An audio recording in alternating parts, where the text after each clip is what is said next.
শ্রী শ্রী নাম চিন্তামণি কিরণ কণিকা একাদশ প্রকাশ।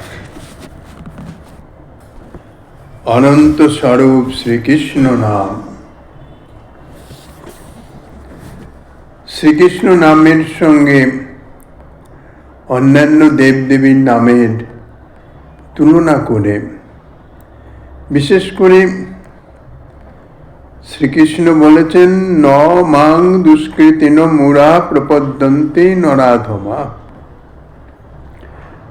পণ্ডিতাভিমানী মূঢ় নরাধম মায়াপ্রতারিত আসুর ভাবাশ্রিত ব্যক্তিগণ তাহারা আমার শরণাগত হয় না, কেননা বিভিন্ন কামনার বশীভূত হয়ে তাহাদের প্রকৃত জ্ঞান লুপ্ত হয়, তাহারা অন্য দেবতার শরণ গ্রহণ করে।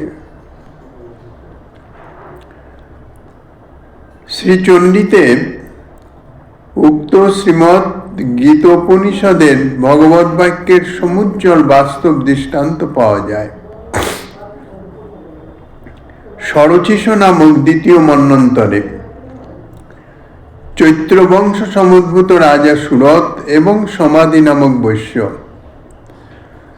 মেধা ঋষির উপদেশ অনুসারে যে মহামায়া চণ্ডিকা দেবীর আরাধনা করেছিলেন, তাহাতে তুষ্ট হয়ে দেবী উভয়কে যে ফল দান করেন, তাহা দেবীর ভাষায় হচ্ছে এইরকম। দেবী বলছেন তাদের তপস্যায় অর্থাৎ তাদের আরাধনায় সন্তুষ্ট হয়ে দেবী তাদের সাক্ষাৎকার দিয়ে বলছেন, স্বল্পই রহমিন নৃপতে সোয়া রাজ্যং প্রাপ্সে ভবান হত্বা রিপু নস্খলিতং তব তত্র ভবিষ্যতি মৃতস্য ভুয়ো সম্প্রাপ্য জন্ম দেবাৎ বিবস্বতঃ সাবর্ণিক নাম মনুর ভবান ভুবি ভবিষ্যতি বৈশ্যবর্জ তয়া যশ্চ বড় অস্মৎ তৈ অভিবাঞ্ছিত তং প্রযচ্ছামি সংসিদ্ধই তব জ্ঞানং ভবিষ্যতি। দেবী বলছেন, হে রাজন, তোমার তপস্যায় আমি সন্তুষ্ট। তুমি অল্প দিনের মধ্যেই নিজ রাজ্য প্রাপ্ত হবে এবং সেই রাজ্যে শত্রুগণকে নিধন করে তাহাতে প্রতিষ্ঠিত হবে। রাজ্য হারা হয়ে সুরত তিনি বনে গিয়ে মেধা ঋষির নির্দেশক্রমে তিনি মায়ের আরাধনা করেন। কামনা ছিল রাজ্য লাভ, ঋত রাজ্য পুনরুদ্ধার। তা দেবী তাকে বর দিয়েছেন যে সেটি তোমার অবশ্যই পূরণ হবে। শুধু তাই নয়, আরো বর দিচ্ছেন যে তুমি মৃত্যুর পর সূর্যদেবেতে জন্ম লাভ করে পৃথিবীতে তুমি সাবর্ণী মনু নামে বিখ্যাত হবে। আর যে বৈশ্যবর, তাকে বর দিলেন কি, তুমি আমার নিকট হতে যে বর ইচ্ছা করেছ তাহাই দিতেছি। সংসিদ্ধির নিমিত্ত তোমার জ্ঞান হবে, অর্থাৎ মুক্তির নিমিত্ত তোমার জ্ঞান হবে। অতএব দেখা যায় রাজা সুরত দ্বিতীয় মন্বন্তরে দেবীর নিকট থেকে যে বর লাভ করেন তাহা কার্যকরী হবে অষ্টম মন্বন্তরে। ৭১ চতুর্যুগে অর্থাৎ ৭১ বার সত্য, ত্রেতা, দাপর, কলি যুগ অতিবাহিত হলে এক মন্বন্তর হয়। ৭১ চতুর্যুগে এক মন্বন্তর, এরকম ১৪ মন্বন্তরে ব্রহ্মার একদিন অর্থাৎ এক কল্প, এবং সমপরিমাণে ব্রহ্মার এক রাত্রি।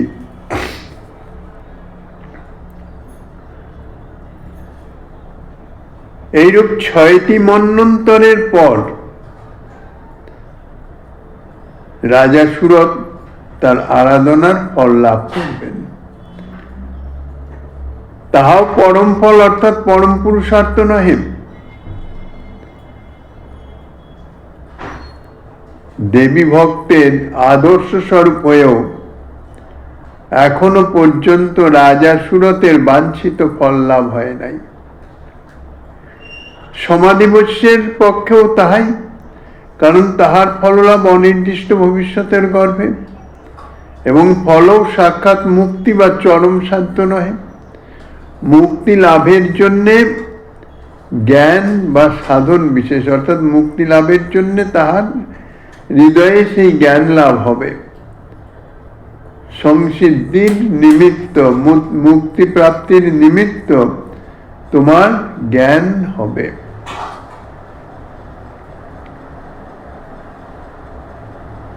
কিন্তু সাক্ষাৎ মুক্তি যা বলছেন ভগবান নামের আভাসের সঙ্গেই সঙ্গেই হয়ে যায়। আপন্ন সংস্কৃতিং ঘোরাং জন্নাম বিবশ গৃণন তত সদ্য বিমুচ্যতে যদ বিভেতি স্বয়ং ভয়ম। যে শ্রীকৃষ্ণের নাম বিবশয়েও, অর্থাৎ অনিচ্ছা বা অজ্ঞাতসারেও গ্রহণ করলে ভয়ঙ্কর সংস্কৃতিগ্রস্ত মানব তৎক্ষণাৎ বিশেষ রূপে মুক্ত হয়, যাহার নাম হতে সাক্ষাৎ মহাকালও ভীত হয়ে যান। এতৎ প্রসঙ্গে শ্রীমদ্ ভাগবতের আরো অনুরূপ প্রমাণ পঞ্চম স্কন্ধে, ষষ্ঠ স্কন্ধে ইত্যাদিতে বর্ণিত আছে। ব্রজকুমারিকাগণের কাত্যায়নী পূজা বা শ্রী রুক্মিণী দেবীর যে অম্বিকা পূজা,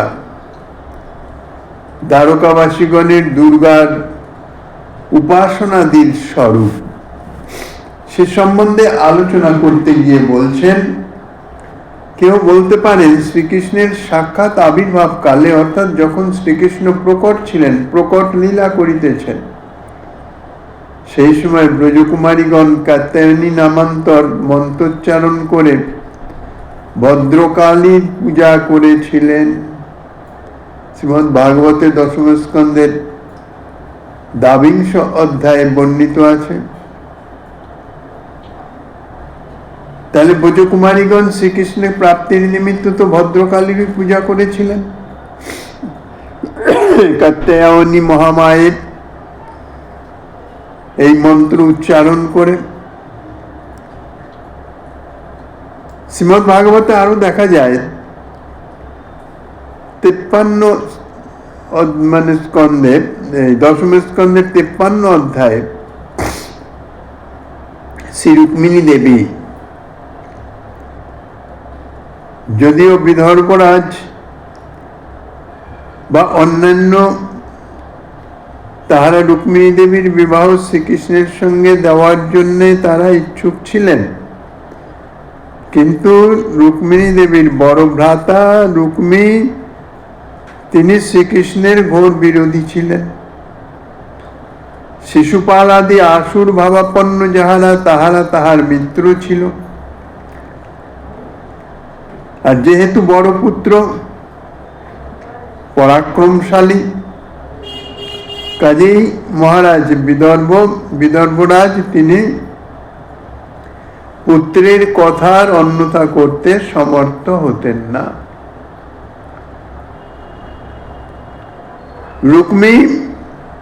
তিনি রুক্মিণী দেবীর বিবাহ তাহার পরম মিত্র শিশুপালের সঙ্গে করবার জন্যে ঠিক করে ফেললেন।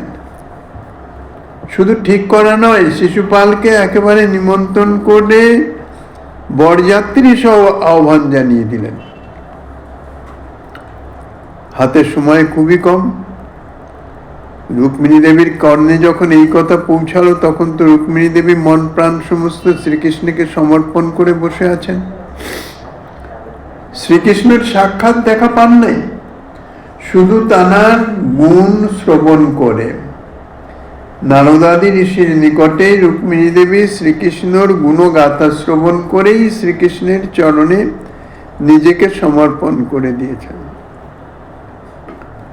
পত্র লিখে পাঠিয়ে দিয়েছিলেন ব্রাহ্মণকে, শ্রীকৃষ্ণ এসে তাহার ওই রক্ষিত ধন যেন তিনি গ্রহণ করেন।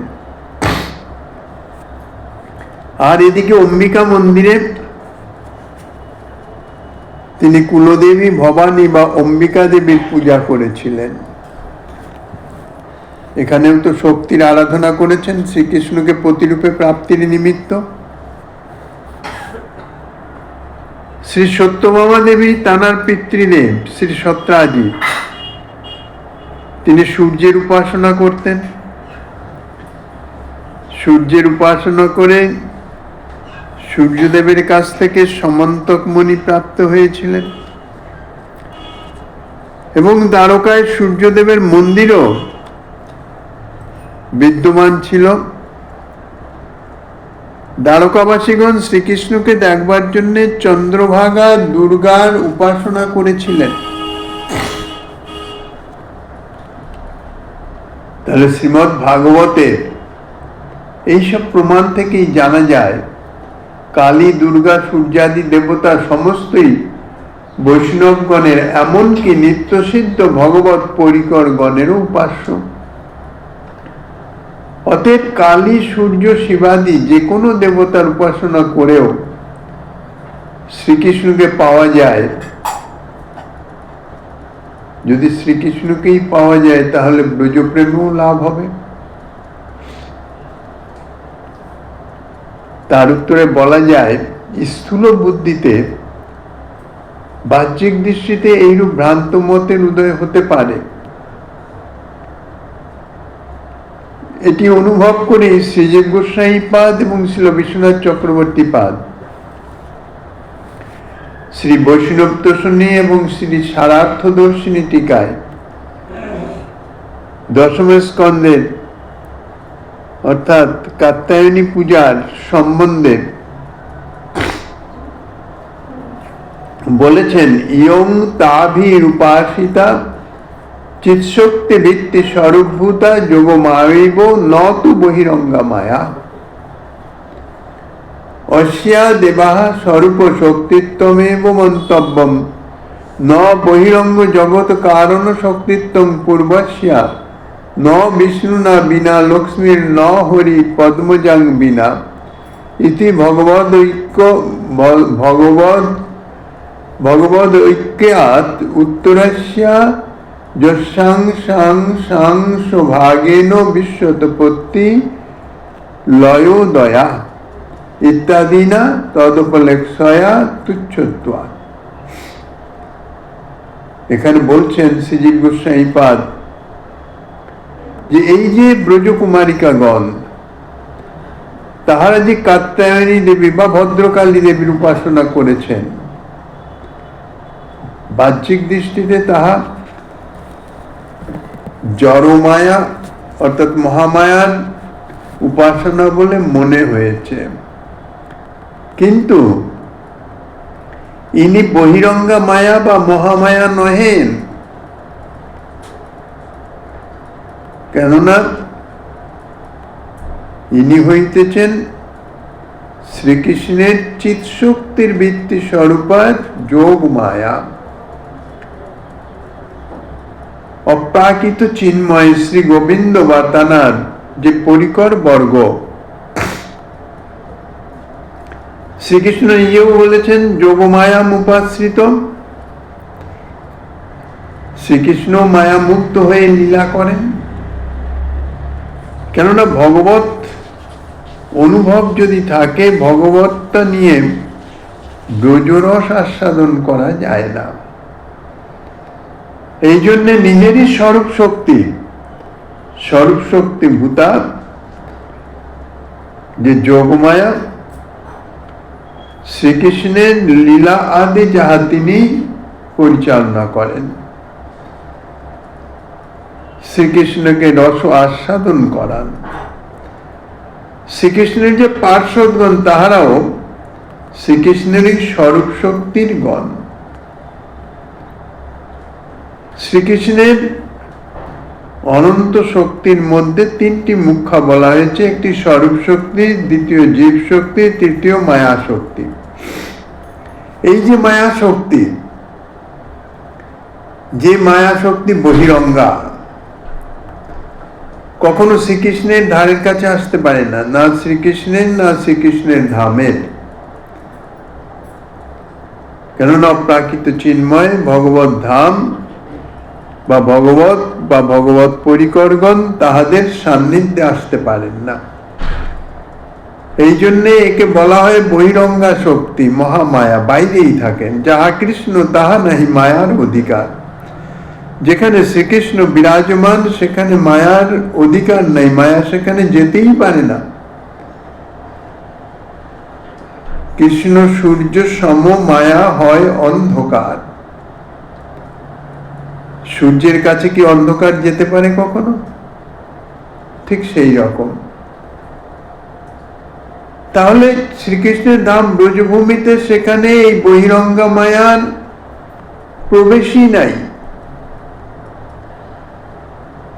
কাজেই তার উপাসনার কথা তো বহু দূরে। কাত্যায়নী মহামায়ে বলে সম্বোধন করে ব্রজকুমারীগণ যাহার পূজা করেছেন, আরাধনা করেছেন, ইনি হচ্ছেন যোগমায়া, শ্রীকৃষ্ণের স্বরূপ শক্তি ভূতা। এই দেবীকে স্বরূপ শক্তি বলেই জানতে হবে। ইনি বহিরঙ্গা জগৎ কারণ শক্তি, মহামায়া নহেন। স্বরূপ শক্তি সদা সর্বদাই শ্রীকৃষ্ণের সান্নিধ্যেই থাকেন, স্বরূপে বিরাজিত, এই জন্য স্বরূপ শক্তি বা অন্তরঙ্গা শক্তি। ইনি শ্রীকৃষ্ণের থেকে অভিন্না। শ্রী বিষ্ণু ব্যতীত লক্ষ্মীর অবস্থান নাই, লক্ষ্মী ব্যতীত শ্রীহরির অবস্থান নাই। স্বরূপ শক্তির ওই সম্বন্ধে শাস্ত্রে এইরূপ কথিত আছে। কিন্তু বহিরঙ্গা জগৎ কারণভূতা যে মায়া শক্তি, মহামায়া, তৎসম্বন্ধে শ্রী দেবকী দেবী শ্রীকৃষ্ণকে বলেছিলেন, হে বিশ্বাত্মন, হে আদিপুরুষ, তোমার অংশভূত মহাবৈকুণ্ঠনাথ, তাহার অংশ কারণার্ণবসায়ী মহাপুরুষ, তাহার অংশ প্রকৃতি। সেই প্রকৃতির পরমাণুর দ্বারা এই বিশ্বের সৃষ্টি, স্থিতি এবং সংহার ক্রিয়া সাধিত হয়। সেই তোমাকে আমি অদ্য আশ্রয় করি। এ স্থানে যে প্রকৃতি বা মায়ার কথা বলা হচ্ছে, তাহা শ্রী ভগবানের অর্থাৎ বাসুদেবের তুলনায় অতি তুচ্ছ। যদি কেউ বলেন দুর্গা, ভদ্রকালী, মহামায়া ইত্যাদি নাম একই শক্তির নাম, তন্মধ্যে আমার অন্তরঙ্গা, বহিরঙ্গা, স্বরূপ শক্তি, মায়া শক্তি ইত্যাদি ভেদ কল্পনা কেন করা হবে? শূদ্র সামন্ত দস্যু রাজের অনুচরগণ জড়ভরত যখন ভদ্রকালী বা চণ্ডিকার নিকটে বলি দিতে উদ্যত হয়েছিলেন, ভরত মহারাজ, যিনি শশাগড়া পৃথিবীর অধিপতি ছিলেন, যৌবনকালে সমস্ত কিছু মলবৎ ত্যাগ করে পুলস্ত আশ্রমে গিয়ে গণ্ডকী নদীর তীরে সেখানে ভগবত আরাধনায় রত ছিলেন। একটি হরিণ শিশুকে জন্মমাত্র নদীতে পতিত হয়ে গিয়ে প্রাণ চলে যাচ্ছিল, তাকে রক্ষা করবার নিমিত্ত তাকে রক্ষা করে পালন করতে গিয়ে তিনি অর্থাৎ দয়া করতে গিয়ে মায়ায় ফেসে যান, তার প্রতি মোহ অর্থাৎ আসক্তি হয়ে যায়। পরে একটু বড় হলে হরিণ শিশু যদিচ্ছা তাদের হরিণের দল দেখে হয়তো তার সঙ্গে চলে গেছে। এনারও অন্তিমকাল সমালগ্ন। হরিণ শিশুর চিন্তা করতে করতে অর্থাৎ যার প্রতি স্নেহ আসক্তি হয়, তাহার অমঙ্গল আশঙ্কায় সদা সর্বদাই চিত্ত মন তাহা পীড়িত থাকে, চিন্তিত থাকে। ভরত মহারাজেরও তাদৃশ দশা। কোথায় গেল, কিভাবে আছে, বনের পশুরা তাকে হত্যা করে গেল নাকি ইত্যাদি চিন্তা করতে করতে তার অন্তিম সময়ে এসে উপস্থিত, দেহ ত্যাগ হয়ে গেল। ভজনে উচ্চকোটিতে ছিলেন তিনি, কিন্তু শাস্ত্রবাক্য মৃত্যুকালে যাহা স্মৃতিপথে থাকবে তদ অনুযায়ী সে পরবর্তী দেহ লাভ করবে। হরিণ শিশুর চিন্তা করতে করতে দেহ ত্যাগ করে ভরত মহারাজ, যিনি সাধনার উচ্চ কক্ষায় উঠে গিয়েছিলেন, তাকে হরিণ জন্ম লাভ করতে হলো, হরিণ দেহ প্রাপ্ত হতে হলো। কিন্তু ভক্তি সাধনার একটা মহাপ্রবল শক্তি এই যে তাহা নষ্ট হয় না কখনো। হরিণ দেহতে গেলেও ভরত মহারাজের যে ভজনের যে স্মৃতি, ভক্তির যে স্মৃতি, তাহা বিদ্যমান হলো। কিন্তু এখন তো আর সেই হরিণ শিশুর মোহ নাই। আত্মগ্লানিতে ভরপুর হয়ে গেলেন যে হায় হায়, আমি কি করেছি। এক হরিণ শিশুর মোহতে পড়ে আমি সিদ্ধিপ্রাপ্ত হয়ে গিয়েছিলাম, পুনরায় আমাকে এই হরিণ দেহ লাভ করতে হলো, এমন একটি দেহ যে দেহে ভগবত ভজনই হবে না। কালঞ্জর পর্বতে জন্মগ্রহণ করেছিলেন, সেখান থেকে আবার সেই কুলস্থ আশ্রমে গণ্ডকীর তীরে এসে উপস্থিত হলেন। সেখানে মুনি ঋষিদের সান্নিধ্যে অবস্থান করছেন, ভগবত কথা আদি শ্রবণ করছেন ঠিকই, কিন্তু মনুষ্য শরীর হইতেছে ভজনের অনুকূল। অন্য দেহ দ্বারা তো ভগবত ভজন হয় না, ভগবত আরাধনা তো হচ্ছে না হরিণ দেহেতে। তিনি সংকল্প করে দেহ ত্যাগ করে দিলেন। যে দেহের দ্বারা ভগবত ভজন হবে না, সে দেহ রেখে লাভ কি? কেননা জীবের একমাত্র উদ্দেশ্য ভগবত ভজন। সেই ভজনই যদি না হলো, ভজনই যদি না করতে পারলাম, তাহলে দেহ থাকা না থাকা সমান। দেহ ত্যাগ করলেন। আঙ্গিরস গোত্র ব্রাহ্মণ কুলে জন্ম হলো। স্মৃতি কিন্তু পরিপূর্ণ আছে, পূর্ব জন্মের স্মৃতি। এই জন্মে অত্যন্ত সাবধান হয়ে গেলেন, এই জন্মতে কোনোভাবেই আমি ব্যর্থ যেতে দেব না। জন্মের পর থেকেই তিনি কথাই বলেন না, জড়বৎ আচরণ করেন। যে যা বলছে বলছে, শুনছে শুনছে, খাওয়ার সময় খেলেন, অন্য সময় বসলেন, অর্থাৎ ভগবত ধ্যানে, ভগবত নাম স্মরণে, তাতেই মগ্ন আছেন। তিনি কি করছেন তাহা কেউ জানতেও পারছে না, বুঝতেও পারছে না। জড়বৎ। পিতামাতার প্রাপ্তি হয়ে গেলেন। আগের কতগুলো দাদা ছিল, সেই সংসারেই রয়েছেন। ভোজনের সময় ভোজন করেন, ব্যাস, কথাবার্তা নেই, কামকাজ নেই, শুধু ভগবত ধ্যানেই দিন অতিবাহিত করেন। দাদারা তো সমস্ত ঘোর বিষয়ী সংসারী, তারা ভগবত সম্বন্ধে কিছু ধারণাই নাই। আর ইনি তো ব্রহ্মজ্ঞানী। বসে বসে খাবে, চেহারাটা তো সেরকম হৃষ্টপুষ্ট, কাজে লাগিয়ে দিলেন। অর্থাৎ সাংসারিক কাজ, জমির আল বাঁধতে বললেন, বলে এখান থেকে মাটি তুলে জমির এখান থেকে এরকম ভাবে আল বেঁধে দাও। ভরত মহারাজ বিচার করছেন, আমি যদি কাজ ঠিক ঠিক করি তাহলে আমাকে নতুন আরো কাজ দেবে, কাজের পর কাজে আমার ফেসে যেতে হবে। আর যদি আমি বেঠিক কাজ করি তাহলে আর এরা আমার উপর কোনো ভরসাই করবে না। মহাজন বলেন, যতদিন তুমি সংসারে কাজের লায়ক থাকবে ততদিন সংসার তোমাকে ছাড়বে না।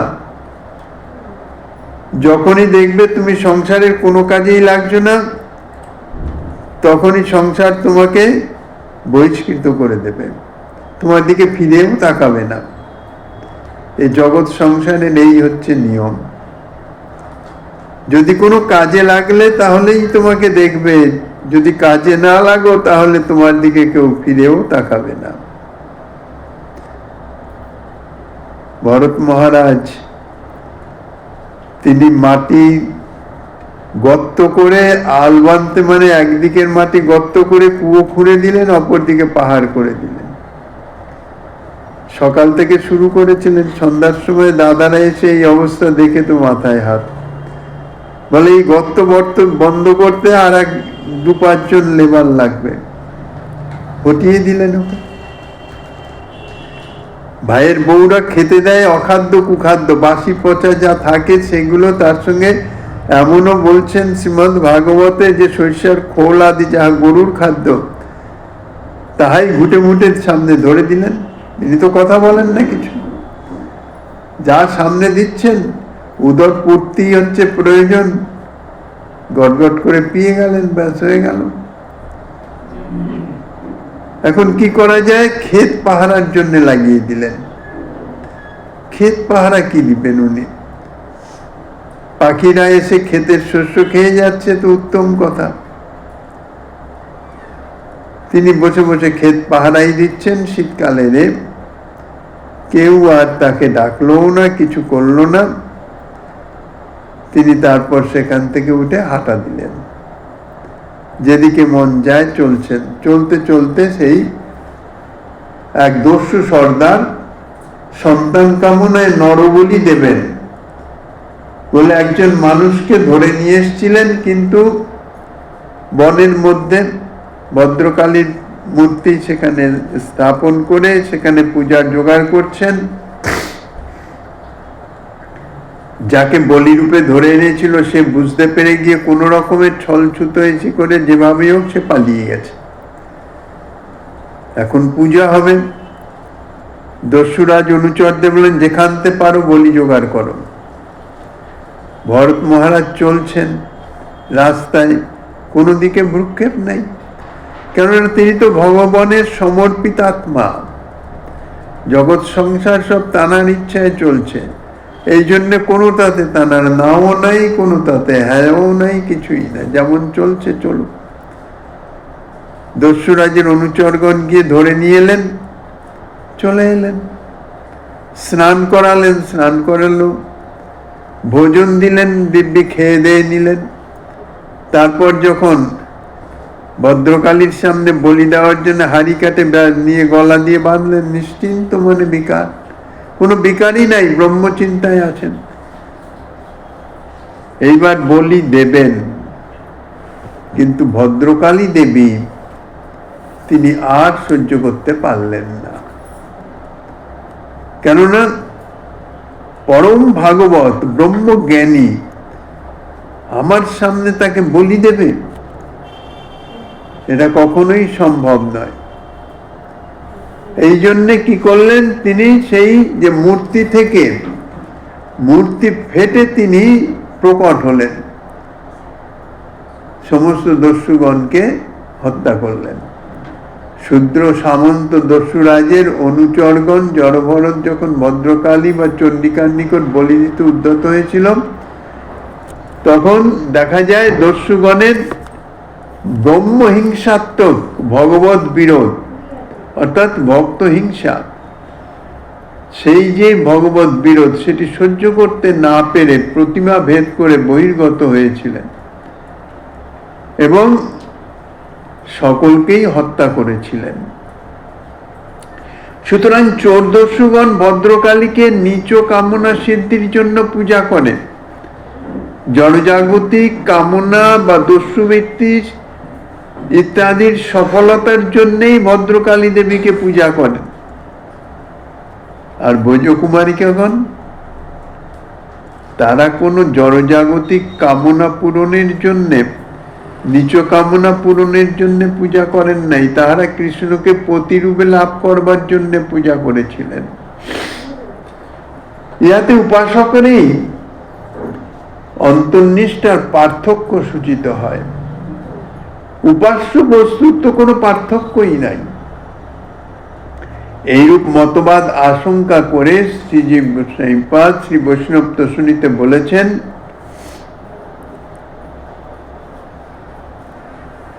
যে ইয়াতি তো গোচরা বাচ্চং মনসাঞ্চা বিশেষণা জ্ঞানী জ্ঞানা পরিচ্ছেদা বন্দে তামেশ্বরী পরাম। বিষ্ণু পুরাণেও বলেছেন সর্বভূতেষু সর্বাত্মা ইয়া শক্তি পরা তব গুণাশ্রয়া নমস্তস্যৈ শাশ্বতায়ৈ সুরেশ্বর। শ্রী বিষ্ণু পুরাণ, শ্রী নারদ পঞ্চরাত্র ইত্যাদি শাস্ত্রে অন্তরঙ্গা বহিরঙ্গা শক্তির মধ্যে এবং স্বরূপ শক্তি দুর্গা ও বিমুখ জীবমোহিনী দুর্গা এই উভয়ের মধ্যে ভেদ স্থাপন করেছেন। স্বরূপ শক্তি দুর্গা কাত্যায়নী দেবী আর বিমুখ জীবমোহিনী দুর্গা ইনি হচ্ছেন মহামায়া। কেননা ভগবত বিমুখ যে সমস্ত জীব তাদের মোহিত করে এই সংসারে তিতাব জ্বালায় তাদের শোধন করেন, শাস্তি প্রদান করেন।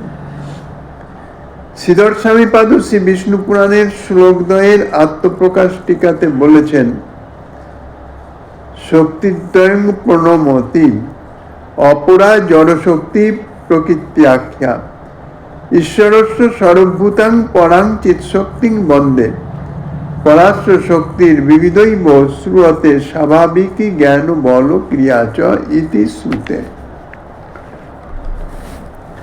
চিৎশক্তি এবং মায়া শক্তি, শ্রী প্রহ্লাদ মহারাজ বলছেন যাহা পরব্রহ্ম স্বরূপ বলে প্রাকৃত জাতি গুণাদি বিশেষণহীনা বাক্য মনের অগোচর এবং যাহা জ্ঞানী জীব ও জ্ঞান বুদ্ধি দ্বারা অপরিচ্ছিন্ন, হে বিষ্ণু আপনার সেই স্বরূপভূতা পরাচিত শক্তিকে বন্দনা করি। আর হে সুরেশ্বর, সর্বপ্রাণীর মধ্যে আপনার যে ত্রিগুণাশ্রয় অপরা অর্থাৎ মায়া নাম্নী যে জড়া শক্তি আছে সেই শক্তিও নিত্যা, তাহাকেও নমস্কার করি।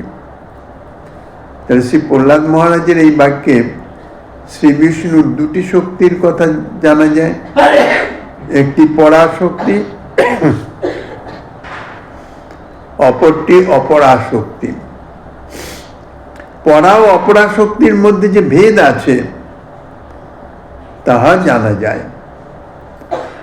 শ্রী নারদ পঞ্চরাত্রের শ্রুতিবিদ্যা সংবাদে সেখানে উক্ত হয়েছে এক পরাশক্তি আপনাকে কান্ত বলে জানেন, তিনি শ্রী ভগবদ আত্মিকা দুর্গা, তিনি পরাশ্রেষ্ঠা মহাবিষ্ণু স্বরূপিণী পরমা শক্তি।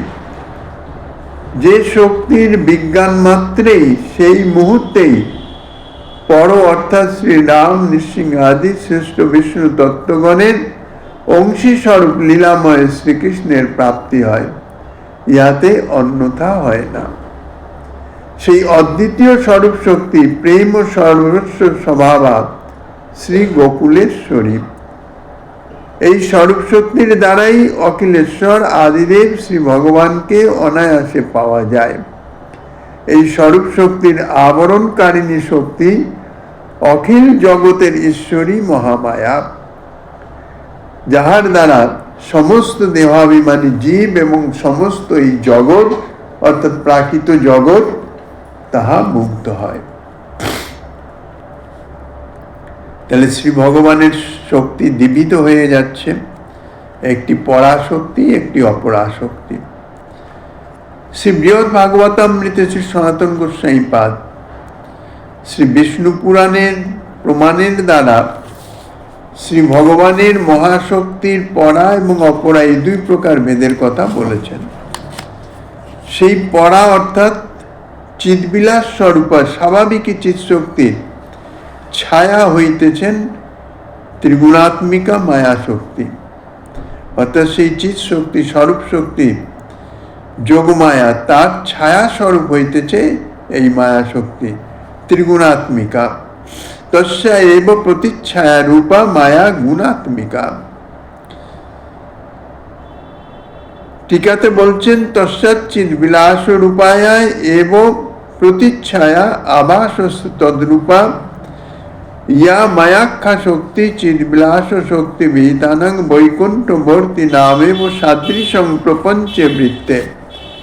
যত গুণাত্মিকা ত্রিগুণময়ী বিবিধ ভেদ পাদনাথ, অর্থাৎ সেই চিদ্বিলাস স্বরূপা স্বরূপ শক্তির ওই প্রতিচ্ছবি বা আভাস রূপা মায়া নাম্নী গুণাত্মিকা শক্তি, সত্য রজতম 3 গুণ মিলিয়ে সেই গুণাত্মিকা শক্তি, চিদ্বিলাস শক্তির দ্বারা বৈকুণ্ঠে অনন্ত বৈচিত্র্য প্রকাশিত, আর তাহার ওই প্রতিচ্ছায়া স্বরূপ বলে এই প্রপঞ্চে ত্রিগুণময়ী মায়ারও অসংখ্য বৈচিত্র্য তাহা দৃষ্ট হয়।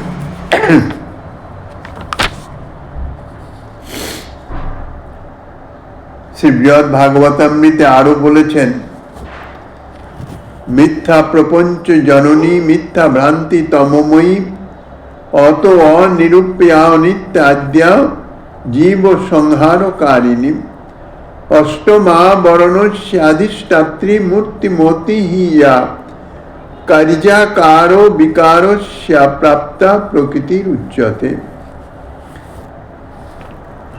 শ্লোকের টিকাতে উক্ত হয়েছে, ইত্থমেব চিদ বিলাস সকতা সহ তদংশত্বাদিনা অভেদ অভিপ্রায়ে না নয়া নিজা বরণী শ্রী গোপকুমার মিমং প্রত্যুক্তম। এই মায়া মিথ্যা প্রপঞ্চের জননী, অর্থাৎ এই জগৎ প্রপঞ্চের সৃষ্টিকারিণী। জ্ঞান অজ্ঞান মোক্ষ বন্ধনাদি রূপা ভ্রান্তির দ্বারা তত্ত্বজ্ঞান আবরণকারিণী তমময়ী, তত্ত্বজ্ঞানের আবরণ করে দেন, ইহা তমময়ী অন্ধকারাচ্ছন্ন। এই মায়ার স্বরূপ বর্ণনাতীত, অনাদিকাল থেকেই জীবের সংসারকারিণী। এই মায়ার লয় হয় বলে অনিত্যা চিৎ শক্তিরূপা শক্তির ছায়া বলে আদ্যা। এই মায়া মূর্তিমতী হয়েও ব্রহ্মাণ্ডের অষ্টম আবরণের অধিষ্ঠাত্রী দেবী রূপে বিরাজিত। এই 14 ভুবনাত্মক যে ব্রহ্মাণ্ড, তাহার পরে প্রকৃতির 8টি আবরণ আছে। সেই 8টি আবরণের শেষ আবরণের তিনি হচ্ছেন অধিষ্ঠাত্রী দেবী। এই ছায়ারূপিণী মায়াশক্তি চিদ্বিলাস রূপা পরাশক্তির অংশভূতা বলে অভেদ অভিপ্রায়ে নিজ আবরণে শ্রী গোপকুমারকে এইরূপ বলেছিলেন, যদি শ্রী বিষ্ণুর ভক্তি ইচ্ছা করো তাহলেও আমাকে তাহার দাসী ভগ্নী বা ভক্তিদাত্রী শক্তিরূপা জেনে কৃপাপূর্বক ভজন করো। অতএব জগৎ পূজিতা দুর্গা কালী মহামায়া প্রভৃতি শ্রী বিষ্ণুরই শক্তি বটে, কিন্তু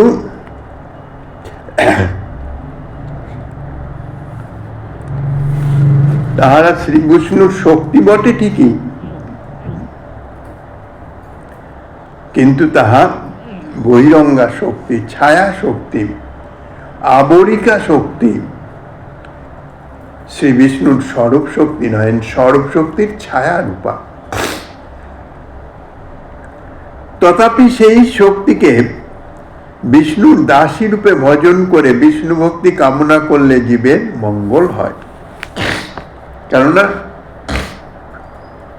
সেই মহামায়া বিষ্ণুরই শক্তি, বহিরঙ্গা শক্তি। সেই মায়ার হাত থেকে জীবের সামর্থ্য নাই যে নিস্তার পাবে। ভগবত পাদাশ্রয় গ্রহণ করলে সেই মায়া তাকে কৃপা করে ছেড়ে দেয়, ভগবত পাদপদ্মে যাওয়ার জন্যে তাকে সুযোগ করে দেন। এই জন্যে সেই শক্তি বিষ্ণুর দাসী রূপ, এই জ্ঞানে তার ভজনা করলে, তাহলে বিষ্ণু ভক্তি যদি কামনা করা যায় তাহাতে জীবের মঙ্গল হয়। কিন্তু তাকে যদি স্বতন্ত্র রূপে আরাধনা করা হয় তাহলে তাহার নিকট বিষ্ণু ভক্তি ব্যতীত ধর্মার্থ কাম্যক্ষ কামনা করলে তাহা অবৈধ পূজা এবং পরম মঙ্গলে বঞ্চিত হতে হয়। এই জন্যে শ্রীজীব গোস্বামী পাদ বলেছেন,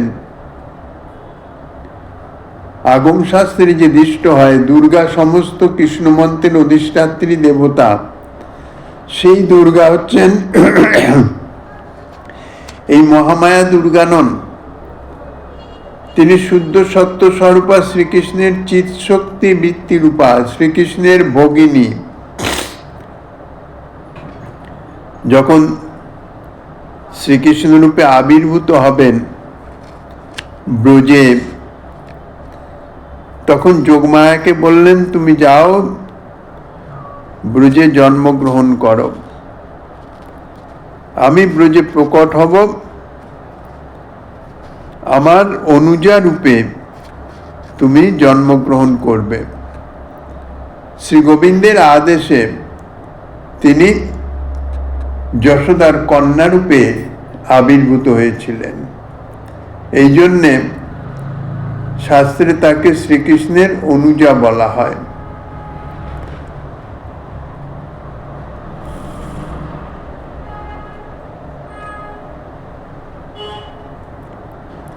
আগম শাস্ত্রে যে দেখা যায় দুর্গা সমস্ত কৃষ্ণ মন্ত্রের অধিষ্ঠাত্রী দেবতা,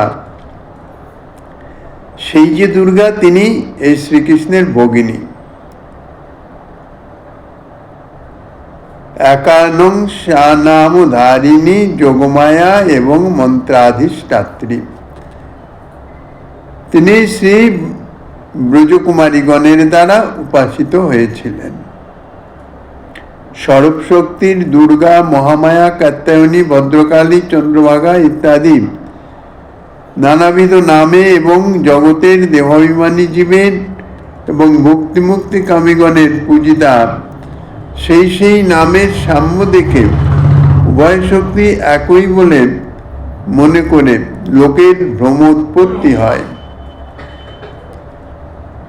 যাই হোক, যেমন এই জগতে জড়মায়া মুগ্ধ বা প্রাকৃত স্নেহ আসক্তি ইত্যাদির দ্বারা চালিত হয়ে প্রীতির পাত্রকে পাবার জন্যে কিংবা প্রীতির পাত্রের মঙ্গল, অভ্যুদয় ও সুখের কামনায় মায়িক ব্যক্তিগণ মায়াশক্তির আরাধনা করে, ব্রজেও এই পৃথিবীর ন্যায় নরবৎ লীলার প্রকাশ থাকায় গোপকুমারিকাগণ তাহাদের প্রেমাস্পদের জন্য তদ্রূপ মায়ারই উপাসনা করেন।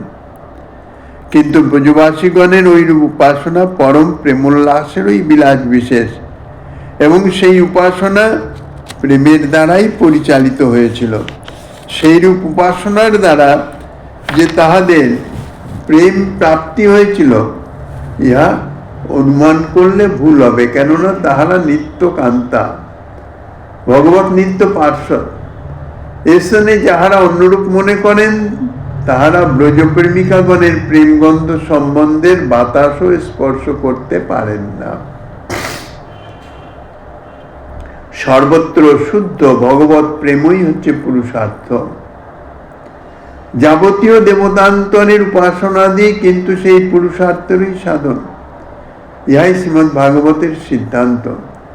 ব্রজবাসীগণের প্রেম নিত্য সিদ্ধ এবং সর্বতভাবে সম্যক রূপে ব্যক্ত, তাহাদের সাধন বিচারে কোনো প্রয়োজন নাই।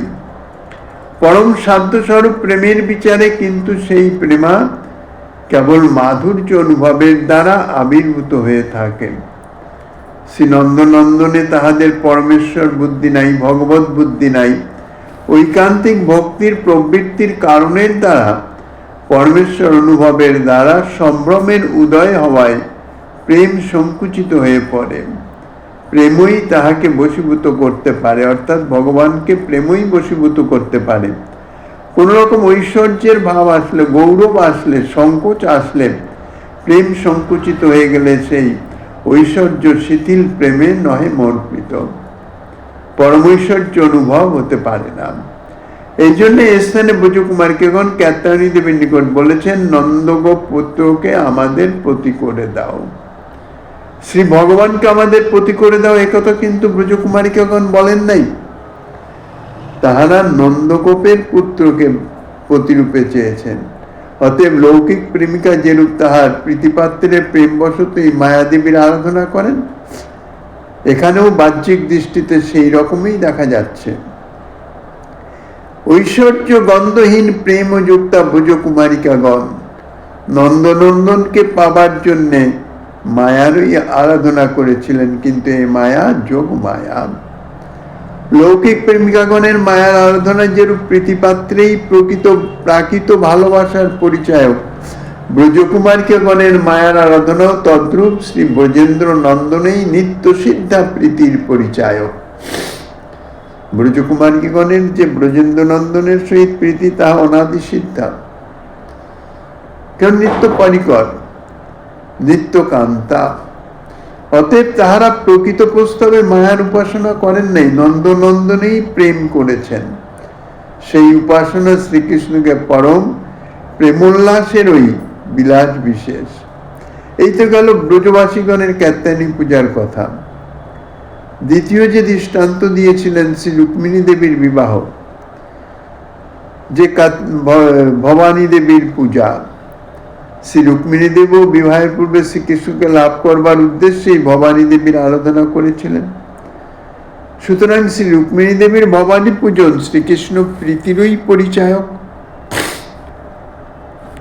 এইরূপ সমস্ত শ্রীকৃষ্ণ পরিকরেরই প্রীতির একমাত্র বিষয় হইতেছে শ্রীকৃষ্ণ, তাহাদের আর দ্বিতীয় বিষয় নাই।